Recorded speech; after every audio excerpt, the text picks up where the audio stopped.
Hello, my name is Nicole Garamella. I'll be reading a passage from The Telltale Heart by Edgar Allen Poe. And now, at the dead hour of the night, amid the dreadful silence of the old house, a strange noise excited me to uncontrollable terror. Yet for some minutes longer I refrained and stood still, but the beating grew louder, louder. I thought the heart must burst, and now a new anxiety seized me. The sound would be heard by a neighbor.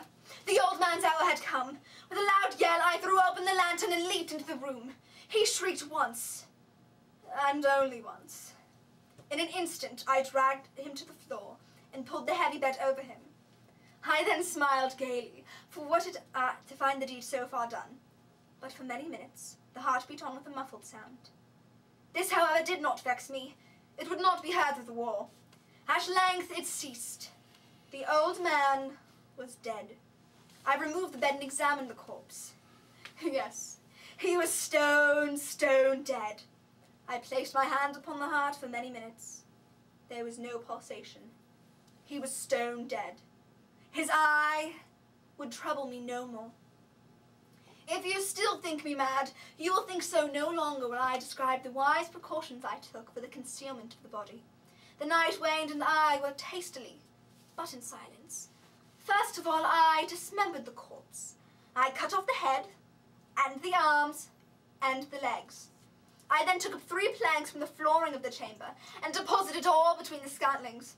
I then replaced the boards so cleverly, so cunningly, that no human eye, not even his, could have detected anything wrong.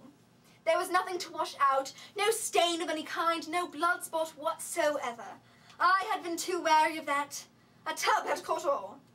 When I had made end of these labours, it was 4 o'clock, still dark as midnight. As the bell sounded the hour, there came a knocking at the street door. I went down to open it with light of heart, for what had I now to fear? There entered 3 men, who introduced themselves with perfect suavity as officers of the police.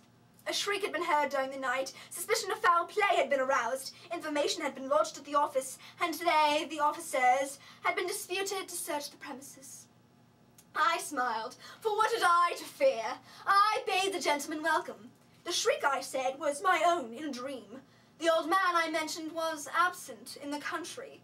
I took my visitors all over the house. I bade them search well. I led them at length to his chamber. I showed them his treasures secure and undisturbed. In the enthusiasm of my confidence, I brought chairs into the room and desired them here to rest from their fatigues, while I myself, in the wild audacity of my perfect triumph, placed my own seat upon the very spot beneath which reposed the corpse of the victim. The officers were satisfied. My manner had convinced them I was singularly at ease. They sat, and while I answered cheerily, they chatted of familiar things. But ere long, I felt myself getting pale and wished them gone. My head ached, and I fancied a ringing in my ears, but still they sat and still chatted. The ringing became more distinct. I talked more freely to get rid of the feeling, but it continued and gained definiteness, until at length I found that the noise was not within my own ears. No doubt I now grew very pale, but I talked more fluently and in a heightened voice. Yet the sound increased, and what could I do? It was a low, dull, quick sound, much such a sound as a watch makes when enveloped in cotton. I gasped for breath, yet the officers heard it not. I talked more quickly, more vehemently, but the noise steadily increased. I arose and argued about trifles, in a high key, with violent gesticulations, but the noise steadily increased. Oh God, what can I do? I foamed, I raved, I swung the chair upon which I had been sitting and grated it upon the floorboards, yet the noise arose over all and continually increased. It grew louder, louder, louder, and still the men chatted pleasantly and smiled. Was it possible they heard it not? Almighty God, no, no!